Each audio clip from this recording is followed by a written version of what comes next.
Tonight, years after Donald Trump demanded state officials find him the votes, the FBI is chasing down Trump's conspiracy theories in Fulton County, Georgia. Yesterday, the FBI carried out a raid of Fulton County's elections office and took 700 boxes of ballots, among other materials. Officials there are complying with the investigation, and they are adamant that they did nothing wrong. Any honest review of these files will show what every previous review has shown. Fulton County elections are fair and lawful, and the outcome of the 2020 election will not change, period. Now, beginning last night and then resuming in the 5 a.m. hour this morning, the president was on a social media tear. He posted more than 60 times about a wide array of topics and conspiracies, including claims that Obama falsified intelligence and conspired with foreign countries in 2016, that China was behind the stolen election operation in 2020, and that Italian military satellites had been used to hack into voting machines to flip votes from Trump to Biden. And now, for some reason, the Director of National Intelligence, Tulsi Gabbard, has been tasked with what they're calling an investigation into the 2020 election. What is going on here, Ellie Honig? Great question.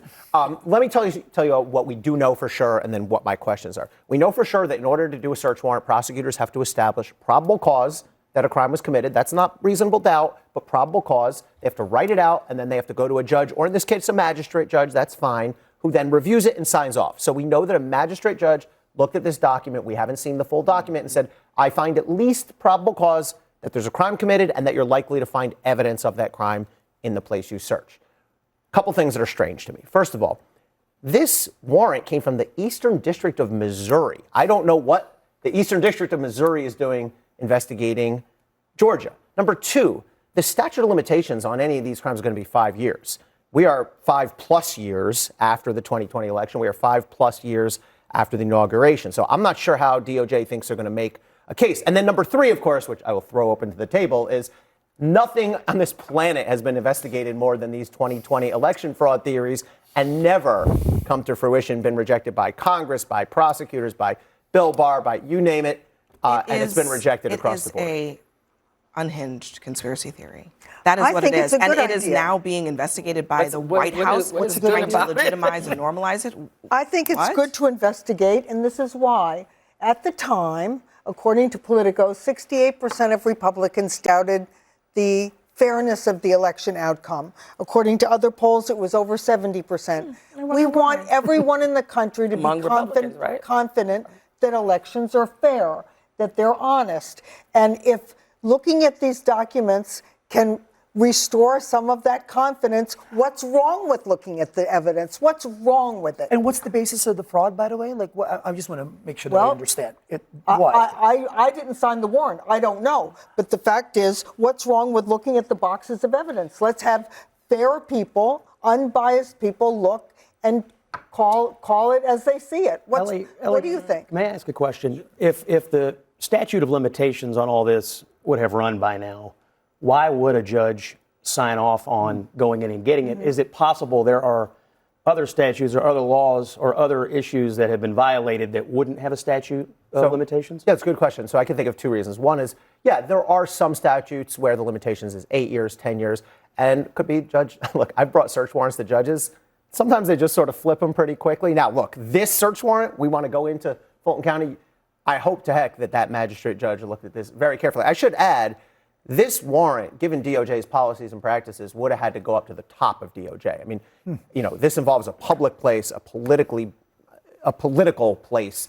And so I think it's a safe bet that Todd Blanche, God knows what Pam Bondi's doing, looked at this and approved it. Look, at the end of the day, though, Trump is convinced that he won an election that he lost. And that's what this is about. That's what this is about. Let me show you this picture. This is election denier Sidney Powell posing with Ed Martin, who is currently working in the administration. He posted this today for a reason, because it seems that what he wants to show is that they're back. The election deniers are back in the White House, in influence, when really everything that they have said and done has been thoroughly discredited. And I have to agree with you as somebody who's never voted. I cannot wait for the day, since I've lived in this country since 1993, where I'm allowed to vote, right? I have not been able to vote because of my immigration status. I think there's nothing more privilege and there's no greater right than to vote. So much of the fraud issues has been the illegals are voting, right? So much of it has been about all these people that people are saying are somehow poisoning the integrity of the vote. When I in think reality, in Miss Georgia, it's the mail-in ballots. It's not illegals. but It's that's mail-in been a big ballots. part of the narrative about all of this. And I think that's what I find just incredibly tragic. Can I ask another question? If it came out of the Eastern District of Missouri, does that mean that's where the evidence goes and that's where a grand jury would look at it, Elliot? Typically, yeah. You can do a search warrant in another district, right? So I was here in Southern District, New York. Sometimes we needed evidence that was in New Jersey. And, you do your search there, but the evidence, yes, would, in this case, go back to Missouri. And if there were to be a charge, I can't, again, wait and see, it would come out of Missouri. So let me play. This is former Lieutenant Governor Jeff Duncan, who basically left Republican politics because he wouldn't go along with a lot of this stuff coming from his own party. Here's what he said about this today. It's just another disgusting attempt by Donald Trump and his administration to try and rewrite history. But I think it's important to recognize Donald Trump does not care, has never cared about protecting democracy or due process or following the law or just embracing the facts. But Donald Trump has figured out the cheat code. If he can weaponize the federal government, he can feel like he's getting his way each and every day. And it's wrong. So I think that's everything we're talking about here. The president, this makes him look small. It makes him look petty. And frankly, the people that are continuing to go along with this, it shows me they don't have a whole lot of integrity. You mentioned about, well, why not do it? Because then you can restore some confidence in election integrity. It's only one group of people who think this. And I don't think that group should be capitulated to when it's entirely too much evidence. One of the two major parties. And by the way, they but only you have the presidency. You but they have only every believe level it of, because the president told them to. Exactly. And so what do? You then coddle Trump's lies and perpetuate. You don't know the it's a lie till you misinformation. look at the evidence. It has Well, been we proven do know many, it's many a lie. times it is a lie. Are you saying you believe the election was stolen? I'm saying I'd like to see the evidence. There's been plenty of evidence. They have never presented any evidence of any wrongdoing. It's gone to courts. It's gone to judges. They've all Why been are you proven objecting false. to looking at this Because evidence? they've looked at Do you it object, so Scott, many to looking at this times. evidence? Well, my eyebrows were raised when a federal judge signed off on a warrant. Yes. I mean, that did cause me to wonder, what do they know that they didn't know previously? All right, everybody. Thank you very much for being there. Coming up, President Trump just filed a new lawsuit against the IRS. We'll break down his claims next.